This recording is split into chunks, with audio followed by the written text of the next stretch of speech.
Alright guys, today I'll be ranking every coaster at Six Flags America that is currently standing, and I say that because obviously right now Superman and Batwing are closed. We don't know if they're reopening, but after my past trip I did get the 2 credits I needed, which were Roar and Firebird, so now I can finally rank all 9 currently standing coasters at Six Flags America. So let's get started with number 9 being Great Chase, and this one's pretty obvious. It's a normal Zamperla Kitty coaster. A couple little sneaky moments of laterals, but it's definitely not anything too violent. It definitely still feels like a kid's coaster, which is why it's got to bring up the rear on this list. Coming in at number 8 is Firebird.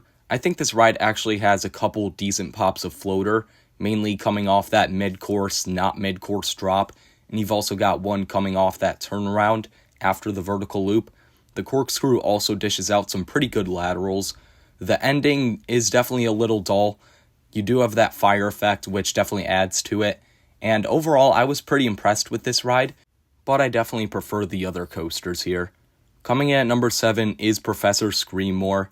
Now, I've always liked SLCs, and unfortunately, I didn't get around to doing this past trip because I have a very similar ride at Darien Lake with the same restraints. So I bet this would rank pretty similarly to that. I remember riding it back in 2016 and thinking it was just like the other SLCs. Good positive Gs, good laterals, an overall fun ride.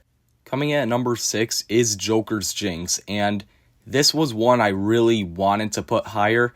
I was hoping it would be higher, but unfortunately I think I had too high of expectations for this thing because I heard a lot of people say it was more intense than Flight of Fear.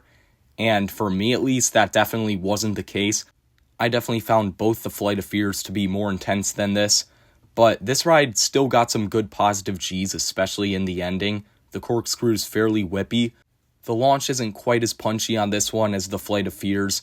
And the whole first half as a whole definitely felt a bit more tame, a bit more graceful than the Flight of Fears. This ride's got a lot going for it, but I do wish it was a bit more intense. Coming in at number 5 is Roar. If you sit in the back, this ride actually dishes out some pretty decent airtime, some of it being Flowjector. You also have some fairly strong laterals on this ride. I will say if you're sensitive to roughness, this ride may not be for you. However, I did sit in row 2 and row 12 only, so I didn't try the front of any cars. But if you know me, that's a good thing because I do like wood coasters especially to be rougher because it just adds to the intensity. It's also a fairly long ride, so yeah, this ride was a pretty pleasant surprise for me. Coming in at number 4 is Batwing, which unfortunately is still down, but we're not going to talk about that right now. This ride was really good. In fact, I'd put it on par with Manta at SeaWorld Orlando in terms of intensity. This ride definitely packed a punch. The vertical loop in particular pulled really strong forces. You definitely felt it there. You got some good laterals at the end on the Heartline rolls. And this ride overall was definitely stronger than I was expecting going into it back in 2016.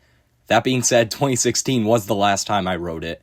So if I got to ride it this trip, maybe it'd go up, maybe it'd go down. I don't really know, but I'll have to rely on my memory from back then. But I remember this thing being very intense. Coming in at number 3 is Superman Ride of Steel. And this one's also closed right now. Hopefully they can get this reopened. We'll see. Either way, I'm definitely not that sad to see this go because I do have Ride of Steel at Darien Lake, and I do think that is the slightly better version. I heard some people saying the Six Flags America one ran a bit faster than the Darien Lake one, but I rode on a really hot day at Six Flags America, and it felt like Ride of Steel would run when it's on a good day. But the main thing that hurts this Superman is the shin guards. These are some of, if not the tightest shin guards I've ever experienced. They're unfortunately pretty restrictive. Sometimes shin guards can be a good thing so you can hold the restraint up during the ride with them. But in this case, they are really hard. Like, you do not want your shins pressed against those things the entire ride. I also noticed you could get really close to touching some trees. I didn't try to stick my hand out and touch any because I felt like it'd be really close. And I know I've hit trees before on rides, so I knew it was possible. So just watch out for that. This ride is very similar to my Ride of Steel, but I do slightly prefer mine. Coming in at number 2 is Wild One. I was expecting big things going into this, and it about met my expectations. It's a really solid ride. It's got a lot of really good airtime, especially at the start of the second half. The two hills right after the double down are really good. You get weak ejector on them, but then you also get lateral kinks, which absolutely send you flying to the side. Those are definitely the standout moments for me, but a bunch of other moments like the first drop, the first hill, those are all really good. You get great airtime throughout the ride. And then you've got that helix at the end, which gives weaker but more sustained laterals than before. It's definitely a very solid ride, and it's also very smooth. Coming in at number 1 is Ragin' Cajun. And I know some of you might think I'm insane, but if you've ridden this ride, you know exactly why this is number 1. This thing is absolutely unhinged. This ride reminds me a lot of Adventure Express in that it looks like a normal family coaster, but it's actually one of the most aggressive rides out there. The first half of this ride gives pretty good laterals. You get thrown pretty violently at the start, and then you get a floater pop going down the drop. You get a little weak pop of floater coming up into it, and then you get absolutely thrown through these next 2 turns. You get a couple more great airtime pops, one of them being weak ejector, and then you hit the second half, and this is where this ride goes completely berserk. You spin faster than I've spun on any teacup ride. It is absurd.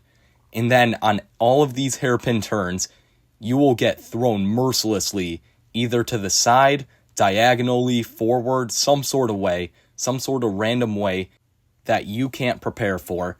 And then the finale includes an ejector pop, another floater pop, and then some more insane laterals into the brakes. All of that while you're spinning at a ridiculously fast clip, giving you positive G's like you've never felt before on any spinning ride. And then if you have the pleasure to experience this second half with no spinning, with the cars locked like I did on one of my rides, you won't get the spinning or the positive G's or anything like that. But you will experience maybe the most violent traditional laterals I've ever felt. This ride is so unhinged, there's a reason it's a borderline top 25 coaster for me, and it is the best ride at Six Flags America. So that is my ranking of all the coasters at Six Flags America. Let me know what you guys thought of this list down in the comments below. Make sure to like and subscribe, and I'll see you guys next time.